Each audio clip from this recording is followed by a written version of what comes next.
All right, guys, let's go and get started here. Gonna make this a pretty quick video. So we have an update with our severe weather potential active pattern coming up here for the end of this upcoming week. We are currently sitting at Sunday, April 21st.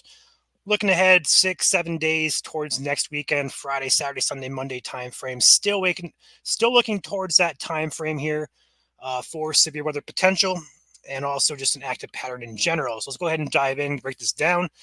Looking at our updated SPC guidance, we have really no change to what we saw yesterday. They are still highlighting the western part of Illinois here in a level 2 out of 5 risk, with 5 being the highest. Level 2 would be a slight risk, known as a slight risk here in yellow there. And then that's going to be again for this upcoming Friday. That's the only risk that we see the SPC highlighting here. We're still waiting for them to have a little more confidence in areas to issue new outlooks and stuff like that. But we can give you guys a little bit more of a breakdown with the latest models and stuff like that. Look at the regional outlook here. It does extend over into Iowa, Missouri, Kansas, Nebraska, Oklahoma, Missouri, or Arkansas there as well. This is going to be for Friday. But overall, just looking at the Illinois area for this Friday period, we could see this extended further north into Wisconsin, Minnesota, stuff like that.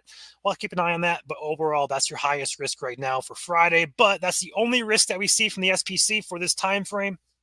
Let's go ahead and dive into some models here and maybe take a peek at the future. So looking at the temperatures and also our low pressure system, stuff like that.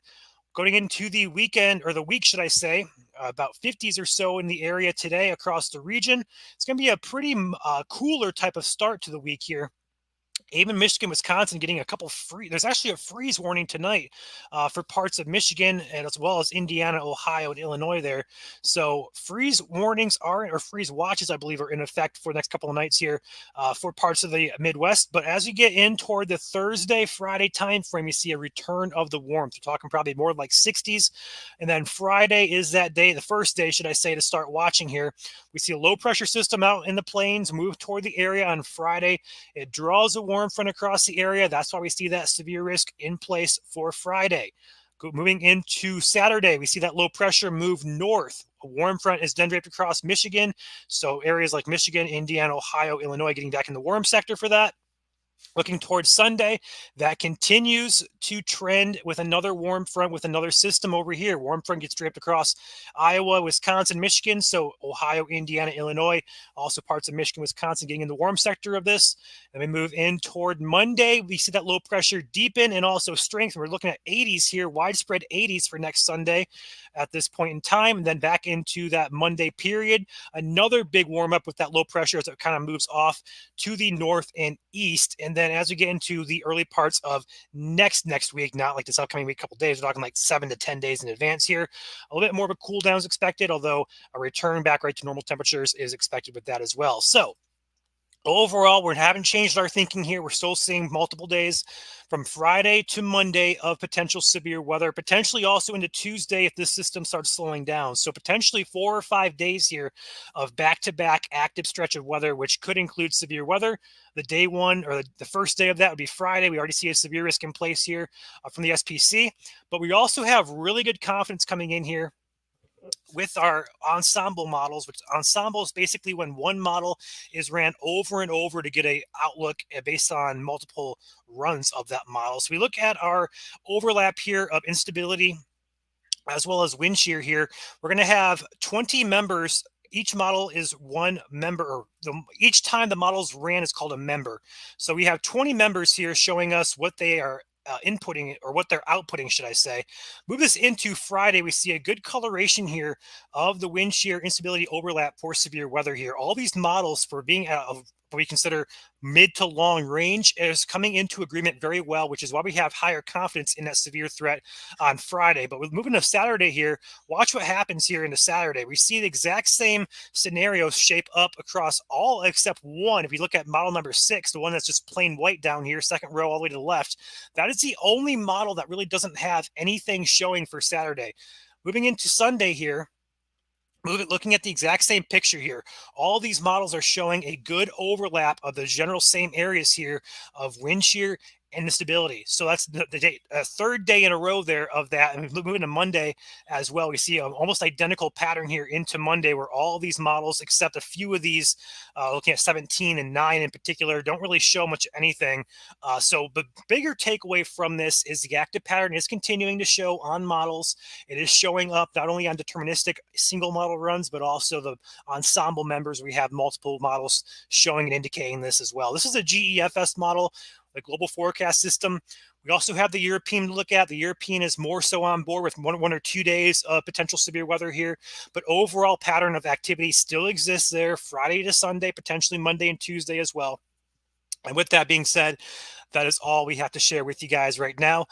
Right now, I see you guys checking in from your areas. So, Dennis, how's Cleveland look for severe storms coming up?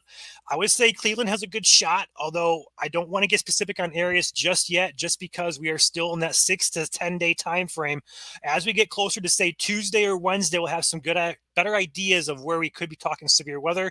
Right now, it's just a little bit too far in advance.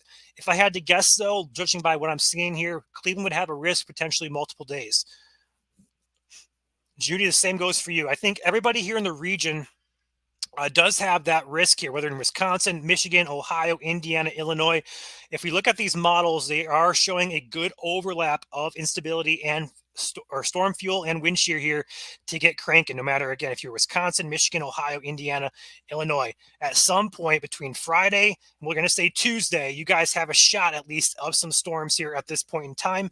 Although details on exact hazards, if they're going to be severe, just general rain, all those exact details are going to come into focus later on. But right now, the activity here, it definitely shows a 4 or 5 day stretch here for the entire region of potential severe weather here, but mainly just rain and storms for sure. Severe weather criteria and stuff like that will come into focus later on in this upcoming week. So again, Tuesday or Wednesday, we should be able to start getting specific with terms of exact hazards and also exact areas as well. Anything raising a flag for tornado watches between Friday and Tuesday? It depends on where you're at. If you are going to be in the prime areas, which could be 1 or 2 states in the region per day, or it could be all 5 states. I don't know yet. But this type of setup here, we're getting these low pressure systems. They do usually support an all hazard type of situation. So I do think there's a shot at a few watches of the tornado watch type upcoming during this period. It's just going to be a matter of where exactly at this point. That's going to be coming to focus later on. Like we can tell you guys all day that the pattern's trending active, which is what we're doing here. But when you guys talk about specific things, 6 to 10 days out, it's a little bit harder to get specific. We can get a general idea, but exact area stuff like that, it's just kind of impossible at this point. So expect that to come into focus by Wednesday or Thursday. Thursday at the latest, we'll say. No problem, Judy.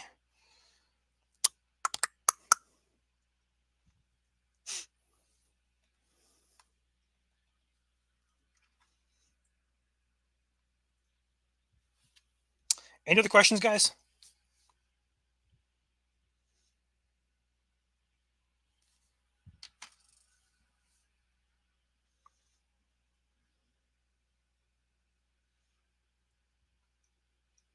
All right. I don't see any other questions coming in, so I'm going to hop off here.